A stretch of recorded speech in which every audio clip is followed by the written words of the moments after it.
Bapa berbeda, dia turun. Bro. Saya mau tanya kepada Pak Petro, apakah roh Yesus dengan roh Bapa itu berbeda? Ko Ahmad, kita di sini bukan berdebat ya, Ko Ahmad. Biarin aja dulu, kasih dulu waktu. Siapa nih Bang Petro? Saya pikir kan boleh bicara pandangan kamu, Petro juga boleh, tapi saling menghormati, bukan saling menyalahkan gitu. Satu-satu ya, teman-teman ya. Santai aja. Saya pikir kita semua bisa menyajikan apa yang terbaik. Masalahnya Pak Petro ini menganggap dirinya lebih hebat. Jangan tafsirkan. Maaf Pak, saya diajar Tuhan Yesus langsung Pak. Sudah Jadi, saudaraku, silakan Pak Bini. Kalau Pak Bini yang berbicara, saya diam aja. Makanya saya katakan tadi itu, saya tidak pernah meragukan orang yang telah melihat dan menemukan Bapa di dalam diri Yesus, ya.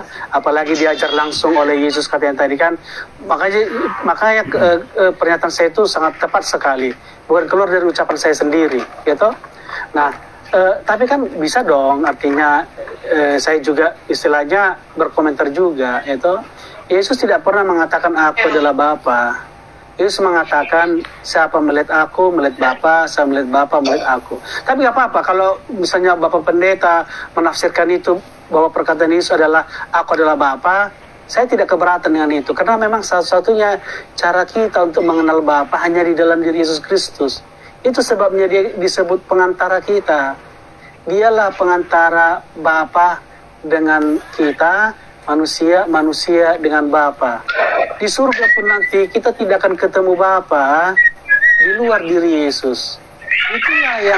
Itulah pengalaman yang difahami oleh Filipus. Filipus dulu mungkin seperti orang lain, tunjukkanlah Bapa kepada kami. Dia pikir Bapa itu ada di Medan, di Siantar, di Sibolga. Tunjukkanlah kan. Makanya ngapain cari Bapa di Sibolga, di Medan, di Belawan, di Bandung, di Bogor? Ngapain? Di depanmu ini. Aku dan Bapa adalah satu. Aku dalam Bapa dan Bapa dalam aku. Siapa melihat aku, melihat Bapa. Di sana ada saudara kesatuan yang sempurna antara Bapa dan firman-Nya. Sekali lagi saya katakan, saya tidak menyalahkan orang yang menerima Yesus sebagai Bapa, ya, dan orang yang bisa membedakan Bapa dengan Yesus. Bagi mereka yang menerima Yesus sebagai Bapa, karena mereka melihat kesatuan yang sempurna itu, sehingga fokusnya kepada Bapa. Tapi kan kalau kembali ke pemikiran saya, Bapa dan firman dan Roh Kudus itu tidak boleh saling menghilangkan. Kalau kita lihat dalam kitab Kejadian, Bapa, Roh Bapa, Roh Allah, kalimat Allah, firman Allah. Ketiganya itu eksis, bersinergi, tidak menggantikan posisi satu atau tidak saling menelan. Saya mau tanya, apakah roh Yesus dengan roh Bapa itu satu atau berbeda? Baik, tentang itu kita masuk ke dalam kristologi namanya, Bapak Pendeta. Dalam kristologi kita sudah diandaikan kita sudah lulus memahami misteri kesatuan antara Bapa, firman-Nya dan Roh-Nya, ya toh? Bahwa ketiga ini Bapak boleh jawab secara harfiah saja. Apakah roh Yesus dengan roh Bapa itu sama? Bapak jawab secara harfiah boleh? Bagaimana? Boleh dong. Oh iya, silakan. Boleh dong. Boleh saya jawab ya. Asal jangan disalah-salah saja. Santai. Bahwa ya saya tidak mengatakan saya paling benar Bapak Pendeta ya, dan mohon maaf kalau kesannya saya seperti menyerang. Saya mencoba untuk memilih kata yang tidak provokatif begitu. Tetapi saya tidak boleh mengkhianati pemikiran saya berdasarkan apa yang pernah saya baca, ya toh? Nah, kalau kita sudah memahami tentang misteri keesaan, keehatan Elohim itu, nah, di mana Bapa itu apa? Bapa itu adalah sumber segala sesuatu. Hanya ada satu Allah, yaitu Bapa, sumber segala sesuatu. Ya. Dan untuknya kita hidup. Dan hanya ada satu Tuhan, ya, yang darinya segala sesuatu dijadikan. Dan untuknya kita hidup. Berarti ada satu sumber segala sesuatu, ada satu yang menjadikan segala sesuatu yang ada dalam diri Bapa itu menjadi ada, menjadi konkret. Dan itu adalah Elohim itu sendiri gitu. Elohim sendiri, yaitu firman-Nya. Nah, ketika firman Allah mengambil rupa manusia, pada mulanya lah firman, firman itu bersama-sama dengan Allah, dan firman itu adalah Allah, firman itu menjadi manusia. Artinya firman Bapa tadi itu mengambil kemanusiaan, sekarang hadir dalam rupa manusia. Maka Yesus itu adalah sungguh Allah dan sungguh manusia. Kalau berbicara kemanusiaannya, apakah ada manusia yang hanya terdiri dari tubuh dan jiwa saja tanpa roh? Tidak ada. Itu mayat itu. Atau apakah ada manusia yang hanya roh saja, tidak ada tubuh dan akalnya? Nggak ada. Jadi sesuai dengan dasar Alkitab itu sendiri, firman itu telah menjadi manusia. Artinya manusia Yesus itu punya tubuh manusia, punya roh manusia. Nah, ketiga ini menyatu baru disebut manusia. Nah, kemanusiaan ini dipenuhi oleh sang firman Allah tadi itu. Firman Allah itu memenuhinya. Dalam firman Allah itu, aku dan Bapa adalah satu. Bapa ada di sana. Bapa hadir dalam tubuh, jiwa, dan rohnya Yesus itu melalui firman-Nya. Roh Bapa juga hadir di sana melalui sang firman itu, memenuhi tubuh, jiwa, dan rohnya. Jadi kalau ditanya roh apa? Ya, manusia punya roh manusia, Allah punya roh Allah, dan itu memenuhi seluruhnya. Makanya disebut dia sungguh Allah dan sungguh manusia, tanpa saling mengubah dan tanpa saling menggantikan. Saya tidak tahu apakah bahasa saya begitu sulit dimengerti, atau silakan ditanyakan lagi. Oke. Jawabannya gampang ya atau tidak. Kalau masalah penjelasan biar saya kasih di nanti apa saudara kita langsung bertanya. Jadi begitu. Silakan, Mas. Saya lagi buka room. Datang salah satu saudara saya, tapi saya lupa. Satu hal saya pikir ya, manusia itu pun jangan dipotong-potong. Ini kan ada roh manusianya. Jadi seolah-olah kita itu sedang memotong-motong kemanusiaan Yesus itu. Tubuhnya ada, jelas, itu akalnya ada, dia bisa berbicara. Lalu rohnya ada, lalu kita pisah-pisah begitu kan? Enggak. Kalau dikatakan manusia, kecuali manusia jadi-jadian, berarti kita ditebus oleh manusia jadi-jadian. Atau kalau ada menganggap bahwa Yesus itu ternyata manusianya hanya tubuh dan akalnya saja manusia, rohnya roh Allah, berarti bukan manusia sejati itu, manusia jadi-jadian itu. Tapi nggak apa-apa, mungkin saya salah, tapi itu yang saya pahami. Kalau dikatakan firman itu telah menjadi manusia, berarti manusia itu harus bagaimana? Seseorang dikatakan manusia. Manusia itu kalau punya tubuh, jiwa, dan roh. Kalau ada manusia tidak punya roh, hanya tubuh dan jiwa saja, itu akan kayak orang bego itu, mati dia. Itu. Atau kalau ada manusia nggak ada jiwanya atau akalnya, itu orang gila itu. Dan saya tidak mau ditebus oleh orang gila yang dipenuhi oleh Allah. Tapi bisa saja saya salah. Silakan dikoreksi Bapak Pendeta. Apalagi sudah belajar dari Tuhan langsung kan, harus baik belajarlah saya. Sudah? Oke.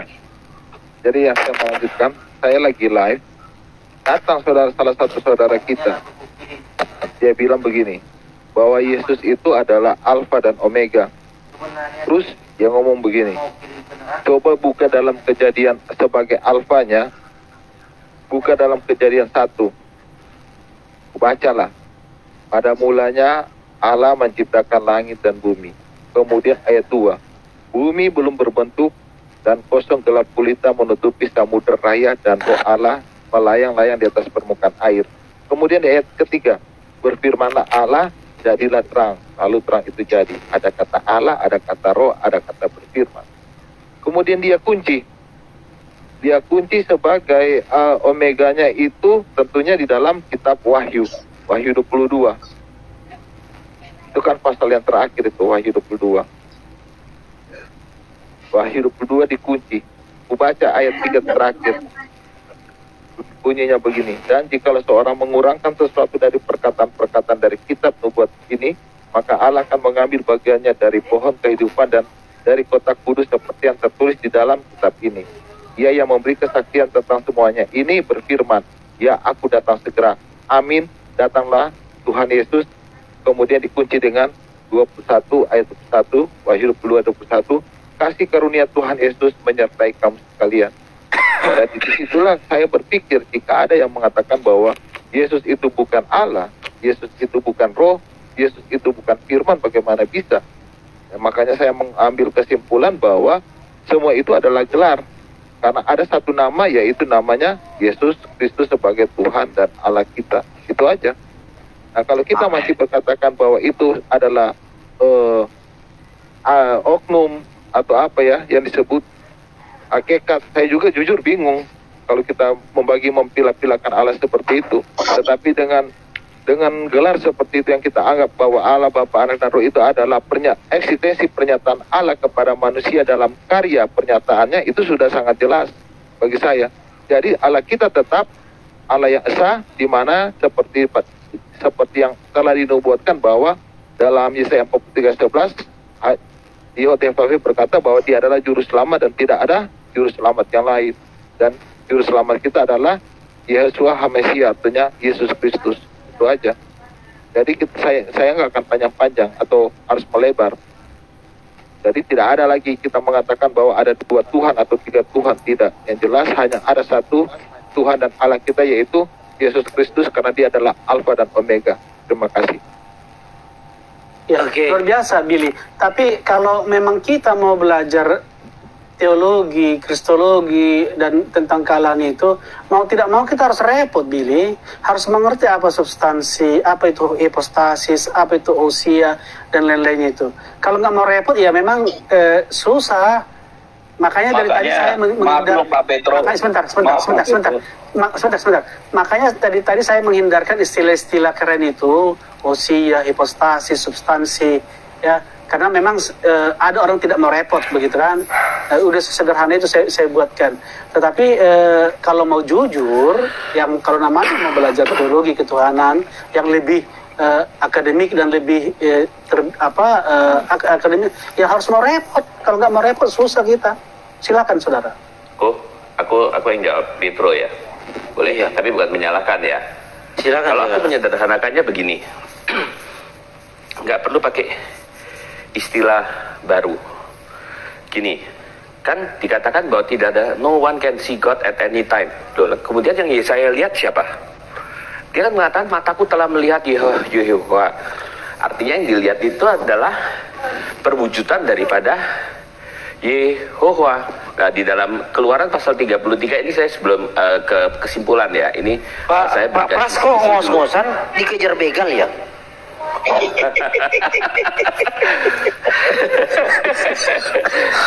Takut sama lu. Ya udah lanjut. Takut lu putus jadi gos-gosan. Nih, kemudian di dalam Keluaran pasal 33 ayat 11 kan dikatakan Musa berbicara kepada Tuhan berhadapan muka. Lalu kemudian berhadapan muka, tapi ayat 20 mengatakan Tuhan mengatakan barang siapa melihat aku, dia tidak akan hidup gitu. Loh, kan kok bisa begitu? Nah, di ayat 18-nya karena Musa berkata, perlihatkanlah kemuliaanmu. Lalu kemudian ayat 19-nya berbicara tentang segenap kegemilangannya. Jadi yang nggak bisa dilihat apa? Yaitu Allah di dalam keberadaan apa ada dirinya. Tetapi kalau dalam perwujudan seperti kayak dia menyampaikan diri kepada Abraham dan kepada Musa dan yang lain-lain, itu kan bisa. Nah, makanya saya menangkap begini. Jadi Allah itu adalah nggak kelihatan gitu ya. Kemudian Allah ada perwujudannya, dan itu disebut dengan anak Allah gitu. Dua Allah yang berbeda? Enggak, satu. Karena Allah kita itu cuma satu. Udah jelas dikatakan kecuali aku tidak ada Allah. Hanya engkau sendiri sajalah Allah. Dan itu 9.000 kali. Bukannya 1 kali, 2 kali. Gitu ya. Jadi Allah satu itu udah nggak bisa ditawar gitu. Yehovah satu itu nggak bisa ditawar gitu. Betul ya. Sebentar. Jadi Allah perwujudannya dan rohnya. Loh, tapi bisa ada bersama-sama. Loh kok bisa begitu? Ya itu karena Allah tak terbatas ruang dan waktu. Seperti apa? Nggak tahu. Saya nggak usah ngomong itu 3 pribadi atau 1 pribadi. Pokoknya Allah perwujudannya dan rohnya itu adalah satu Allah. Alkitab mengatakan demikian. Kenapa nggak bisa? Ya bisa dong. Jadi melalui Allah perwujudannya dan rohnya, dia itulah sebagai Allah yang imanen secara fisik dan Allah yang imanen secara roh, dan itulah Allah dekat dengan ciptaannya. Allahnya tidak jadi Allah yang nyata, bukan Allah yang kalau mau hubungan sama manusia harus perlu malaikat, atau enggak Allahnya jadi Allah yang impersonal, bukan begitu. Itu adalah Allahnya orang-orang kafir. Allahnya di dalam Alkitab adalah Allah yang mewahyukan, sekalipun dia sedemikian, tetapi dia bisa ada dalam perwujudan dan ada rohnya, dan itu adalah satu Allah dan dekat dengan ciptaan dan bisa ada di dalam kita. Kalau menurut aku gitu. Jadi berapa Allah? 1. Tritunggal. Gak usah ngomong Tritunggal. Tritunggal itu istilah. Gitu. Gak perlu pakai, malah bikin tuh ruwet sebenarnya. Tapi sekarang kalau kita mau pakai Tritunggal, ya apa ya? 3 itu 1. Mau pengertiannya bagaimana, gak ada masalah. Iya. Bukannya ada masalah ya. Nggak usah saling sampai menyalahkan begitu ya. Kita sama-sama belajar keputusannya seperti apa ya. Bertanggung jawablah nanti datang di hadapan Tuhan. Kalau menurut saya sih nggak ada masalah. Oke, nggak sampai nggak sampai bilang kalau saya salah melihat, jadi lu masuk neraka gitu, nggak bisa. Kalau saya melihat ada masalah, tetapi masalah kita ini bukan masalah yang neraka dan surga.